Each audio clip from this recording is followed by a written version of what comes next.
Novega predsednika države bomo izbirali na Martinovo v nedeljo 11. novembra. Tak odlok je danes podpisal predsednik državnega zbora Gregor Virant. Kandidaturo so do zdaj napovedali zdajšnji predsednik republike Danilo Türk, Borut Pahor, Milan Zver, Monika Malešič ter Marko Kožar. Če bo potreben tudi drugi krog, v katerem se bosta pomerila dva kandidata, bo datum določila Državna volilna komisija. Verjetno bo to 2. december. Danes bo tudi znano, ali se nam obeta nov referendum. Koalicija okoljevarstvenih organizacij in posameznikov Ustavimo TEŠ 6, ki zbira podpise za pobudo za referendum o zakonu o državnem poroštvu za posojilo za gradnjo 6. bloka termoelektrarne Šoštanj, mora namreč podpise zbrati danes do 16. ure. Ob tej uri poteče rok za vložitev podpisov v državni zbor. Po pojasnilih predstavnika civilne iniciative Davkoplačevalci se ne damo, ki je del omenjene koalicije, so do torka zjutraj zbrali več kot polovico od 2500 potrebnih podpisov. V mestih Evropske unije danes zaznamujejo 4. Evropski dan varnosti v cestnem prometu, ki je letos posvečen varnosti mladih.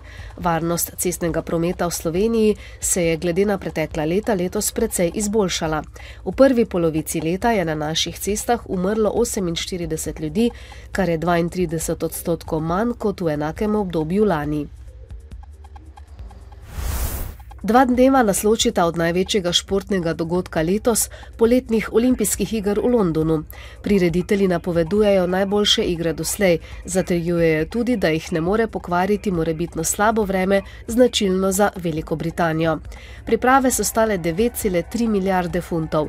Na igrah bo v 26 športih in na 34 prizoriščih nastopilo 10.500 športnikov, ki se bodo potegovali za 300 kompletov kolajn. O igrah bo poročalo 21.000 predstavnikov medijev. Za medalje se bo v 16 športih borilo tudi 65 Slovencev. Prvi olimpijski dvoboji se bodo začeli že danes z ženskim delom nogometnega turnirja, še pred odprtjem pa bo olimpijski nastop začel tudi naš lokostrelec Klemen Štrajhar.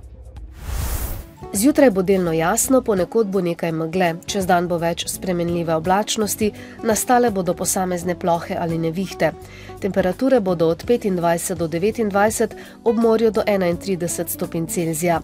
V petek in soboto bo sončno in vroče, proti večerih v gorskem svetu zahodne Slovenije ni izključena kakšna nevihta.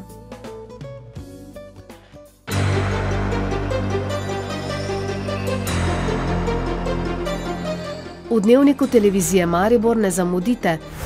V ptujski bolnišnici zaradi podjemnih pogodb ogrožene ortopedske operacije. Slovensko podjetje je s svojim športnim avtomobilom T500 navdušilo v Evropi. Poročamo o podrobnostih o včerajšnji nogometni tekmi v Sarajevu. Bodite z nami ob 18.